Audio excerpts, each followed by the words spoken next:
Hello, a very good evening. Anybody out there? I can see one or two, just one or two. 3, 4, 5, 6, well, 1,000. A welcome, and it's a delight to welcome to the studio and this programme a man who we talk about here without fail every week. We talk about him.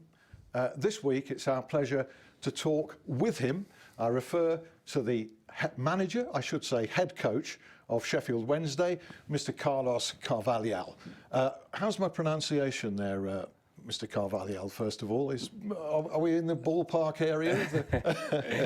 Hi, it's a pleasure to be here with you. I saw your program sometimes on the social media, and pronunciation is not bad, because this kind of word like Carvalhal, is just in Portuguese. We have this Lhal.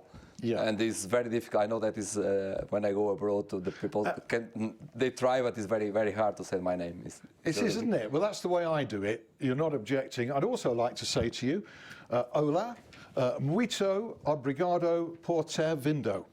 Muito obrigado também. It means that hello, and thank you very much to come here. So, oh, thank you very much. That's a perfect translation as well. I think that's. I do pronounce very well. Yeah, I think that's where we leave the Portuguese.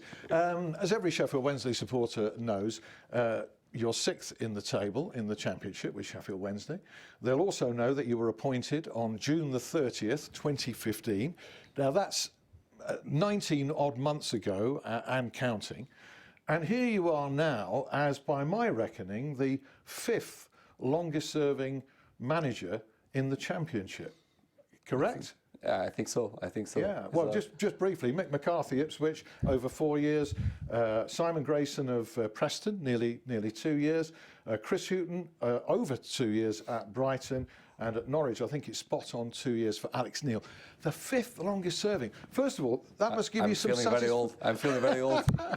Like I've got your age down here as well, 51. How does it make you feel that? How does it make you feel? Modern times, modern times, I think. The modern times, everything is related with the last minute, not with what we did in the last days or last month or last years. Is everything related with last thing that happened, make opinion, the last act that we are doing in the society is the modern society, and it means that in football, emotional environment is very easy to suck at the coaches nowadays. So it's a phenomenon, I think, that's happening in England. It's not strange to me when I come from Portugal, when I work in Turkey, when I work in Greece, when I work in Arabic country. That is happen often, but in England it's something new. But new no means, and modern don't means that is something positive. It's very negative. Yeah, to English football, in my opinion. But to survive so long, and I use the word survive advisedly because of the climate, would have confounded, surprised many of the people who read about and heard about your appointment, who thought, disparagingly, never heard of him, he won't be here 5 minutes. Well, you're aware of that feeling, and here you are. 19 months later. Yeah, but listen, I must tell you something, that sometimes the people talk about this, even in the beginning, and it's a fact. But I was in Beşiktaş in Turkey, and I want to know that the people must know that Beşiktaş is a club that probably around 10 million fans in the country, and all the time is a massive club. All the time, full stadium. All the time that when we travel to another stadiums, all the time the place to the fans is completely full. I was before in Sporting. Sporting is a massive club in Portugal, probably around 2 million fans also. Big stadium all the time with 50,000 in the stadium. So I don't come to England like in parachutes, like someone put me in the plane and put me here in parachutes. And even I understand, and I agree that the people don't know me is a reality. But I didn't come from parachutes from the plane that someone put me here. So I have a past. You have. I have a past to be here, of course. You've managed 2 very big clubs, and now you're managing another very big club. And also, the people talk also that in the beginning and start talking that I was with a lot of clubs. It's true, it's absolutely true, but I was at a lot of clubs, but I start from the third division. I start like a coach in the third division. So nobody gave me nothing to achieve the second. No. So I promoted him to go there. It was the same to go to the first division. Yeah. So it was the same to go to Europe League and do games in Europe League. So nobody gave me nothing. I changed everything to better and better. Well, here you are, deserving great credit, if I may say, and not just because you're here, for the length of your stay. And it's am I right in saying it's the longest duration you've been a manager at any one club? Yeah, and I'm happy about that. It's something that I found since the beginning. Yeah. So, for example, when I was in the club, a very nice club in Portugal, Vitória de Setúbal, the club of Mourinho, and I was there, we promoted the team to the first league, and after I back, maybe 3 years after, and in that moment we achieved with the club near the Brancarupt, I must do a team. And everybody said that we go to the second division, and we achieved the UEFA League. We win the cup league. We was in the semi-finals of the cup in that year. And I thought to myself, I will stay here. I won't stay here to maybe 3 or 4 years. I won't stay, but it's not like that, because immediately another club more strong, another club with a different proposals come and take me to go there. So it's something that is strange to English, but it's not strange to a Portuguese, because we change often the clubs. So relatively here, you've been a very long time to Sheffield Wednesday. How long would you, I mean, you can't predict, but how long would you like to stay? You're a popular figure. Listen, I said. Although it goes with the, you can be popular one minute. No, I said in the one I gave an interview maybe 1 or 2 weeks in Portugal, and the title of the interview is something like that. I go out when someone kick my ass. So I go out of England with someone kick my ass, and I go one day, if I will leave Sheffield Wednesday, the people must kick my ass. When I said kick my ass, don't mean that must be the chairman or something, because I'm wondering about the word that you're using. Can I translate as kick your backside? Is that what you're saying? Okay, but we said in Portugal is kick my ass, exactly. Kick my ass. I think we understand each other very well. It's like this, but I learn the environment. I learn if the people are happy with me or not. I know do this. It's not because here or another club that 5% of the people is not happy, that represent the 95% that is happy in this moment, because I have this feeling in Sheffield Wednesday. But of course, there are 5% of the time, even if you are in first, you win 5-0, that our people all the time is completely unhappy. It's normal in football around the world. But one day that the people are tired of me or think that I'm not the person to be in the club, I will be the first one to say that it's time to leave. That the people don't need to put me, but to myself, the way that I'm living here, I love the club, I love the city, I like my players, I like the environment. I can say that I like the press also. I must tell you, really? I like the press around me in the club. They're all of them is very good professional, and I like the environment. I don't do plans to the future, but I'm happy here. So it's the most important. I don't need money, so it's something that all of us need money, but I don't need money to. It's not the money that is the first thing of my life. You convey that lack of fear in the way you approach the job. You tend to react no differently after a game, whether you've won, drawn, or lost. I've noticed that it's very level, despite what's going on inside. Are you hiding something there sometimes, in terms of you might have played badly? Are you having to go out there and? No, I must look. Listen, I'm a positive person, so I'm a positive person, and I sometimes I don't like excuses. I don't like to say to the people. You never hear me to say that will be very hard because you don't have this player or that player or this. I never give excuses. I try to do my job the best way, and I understand the things sometimes. I understand, for example, why we didn't perform so well with Wolves. And I understand exactly why we didn't perform the same way in Preston with same team that 6 days before we did the best performance of the season against Newcastle. I know the reasons because I'm manager. I know what happened. So these kind of things make me understand what happened, try to work with the things and not give excuses and try to be positive all the time. Yeah. So how I can be negative in this moment, for example, or I can't look positive to Sheffield Wednesday when I felt my players give 100%. When we spent the last months of December with the big problems, because I'm not excuses because we play already, so I'm not talking about the past. With Fernando Forestieri out 4 games, Barry Bannan also play with problems. Kieran Lee played 25%, and after he go to a surgery.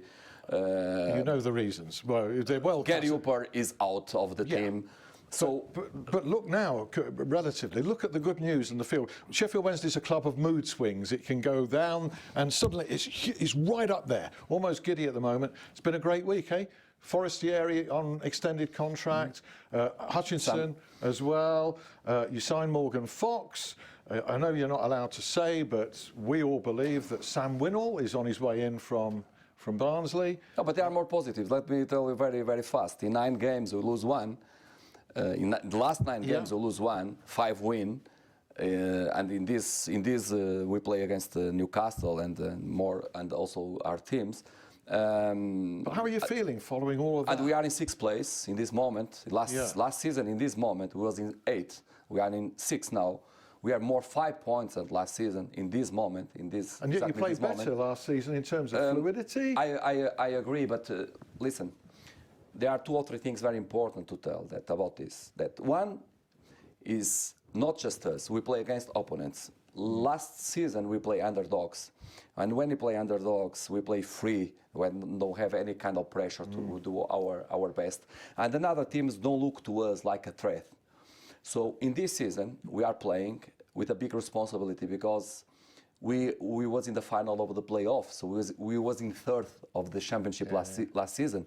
So the other teams play against us with more motivation. They play more hard, they play more compact, more solid against us. They understand better us and they try to block our game.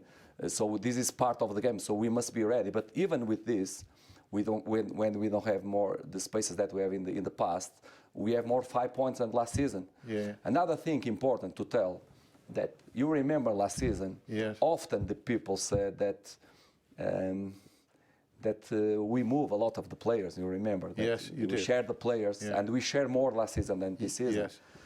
Rotation, you mean? Yeah, rotation. Yeah, but the rotation that we did in the past put all the time the players fresh to play. So when player play on Saturday, maybe Tuesday we'll go to the bench and play maybe a few minutes and play on Saturday again fresh. So all the time they are fresh to play. This season, because one or another reason we are not do too many rotation, we stay with more the team. The team, yeah. So it's normal. The team is not so fresh and try to be more solid, more compact, not so. How I can say it, not so that kind of game, exciting game. Yeah, not so expansive. Because and you know that we can be happy to the Greeks and the Trojans at the same time, in a sense. So let's get something out of the way. I do understand. Let's get something out of the way. We've got until 5 to 7 here. People screaming at the TV. You're here for a relaxed evening, so I don't want to pepper you with all the questions you'll have had earlier today and for every week, but I've got to ask them. We're in the middle of a transfer window. First of all, what do you think of transfer windows? Is it a nightmare for a manager? Yeah, sometimes yes, sometimes yes. It's not calm days, of course, that because you are all the time try to improve your team. It's not the case because you are not in the market to sell nobody, because it's not a problem to us if someone comes to buy our players, because we are not selling players. So is this unusual in your experience? This chairman, is he unusual? He hasn't got a price, has he? You know, people can come with a lot of money, he's not going to sell. No, he knows exactly. I must tell, probably is the best president in my reality here, chairman, that I work so far in my career, because he's a person that try to support you all the time, try to support your ideas, and is very you have, how I can say it, you have the education, that kind of education that came from the sure about the parents from when he was baby. So Yeah. that kind of education that you have principles in Yeah. your life. Yeah. And even if you have a lot of money or less money, you have principles, because principle is not related with money. I know a lot of people that have money, I don't have principles, and they have no people that is poor and they have big principles and make them probably that person is more rich than another, because then that one have money but they don't have principles, and to me probably that one is more rich.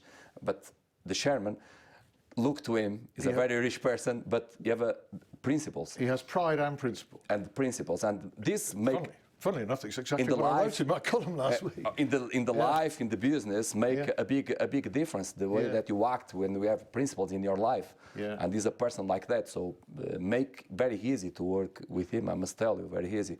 And he's someone that all the time wanted the best, and wanted the best from me, of course, from my staff, from my players, and he recognized when the players. I can tell you that one or another time that you don't win. But our players try to do the best, even if we don't play, and he give congratulations to all the players because they try hard. So it's also what I want to my team, that they give the best on the pitch, 100%. Let's just tick the boxes for the sake of asking the questions. I mean, you've been asked today about Sam Winnall. We all believe he's signing from Barnsley. Striker who scored, I think, 11 goals this season, 25 years old. Great signing. But you can't tell me what a great signing you think it is. No, I can't. I can't, because you know that I have a principle also that I just talk with the players that belong to Sheffield Wednesday. But so far, it's not a player that belong to us. Hopefully tomorrow, eh? That may change tomorrow. I hope so. Look, Conor Hourihan, if you look at my Twitter feed, I'm saying that I think Sheffield Wednesday are interested in this. Another Barnsley player, excellent midfield player, scores goals from midfield. You're telling me there's another one that you can't talk to me about. Is that right? Talk. I can talk about the players that, as I told. Can I ask you this, though? Look, we all think that you're bringing a striker in Sam Winnall, okay? Even if it's not him, you're bringing somebody in. If you bring this striker in, are you still looking in that position or not? So, all the time that you talk with me and you put "if" in the beginning, I will not answer, because "if" means that is not a reality. It's something that can happen. So if can happen, I don't know if it will happen or not. So you understand? This kind of questions is very, very, very hard to me to answer, because it's something that is not a reality. Can be, but can't be. You've got people on the fringe of your team. You've said publicly that people on the fringe of your team, they can look to leave. So that could change that situation in any department, couldn't it? If a couple of people leave, 3 people or whatever, you're suddenly looking for perhaps, or do you feel you've just got too big a squad and it's got to be thinned? Oh, listen, our team and all the teams in the world are all the time to try to improve the team with opportunities. You know, we are in the market. We are not. I don't want to give the idea that we are the poor of the market. We are not. Of course, we are not. But we are not that club that is in conditions, and the chairman don't want, broke the financial fair play. So when you are in the market like this, you must be clever, and you must acting with your the profile of the club so far. So we are trying to look the opportunity. So when you have opportunity to bring a player that have quality, you will bring. If you ask me, and I answer in the beginning of the transfer window, if you are looking to something in specific, we are looking to chirurgic things. But you never know if you have a chance to bring one or another player with a good opportunity to the club. Of course, you want to improve the team. And I haven't mentioned Jordan Rhodes, and that's nearly the end of part 1. You're almost saved by the bell, except for you talk about financial fair play. That fee has got to be out the window on the fee, only a loan. Probably this kind of players that with a big value.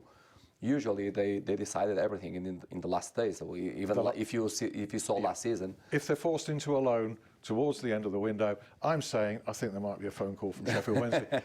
You're saying nothing. There's loads to talk about in part 2. Absolutely loads. Carlos, do stick around. You're not going, are you? Okay. See you in 5. See you in 5.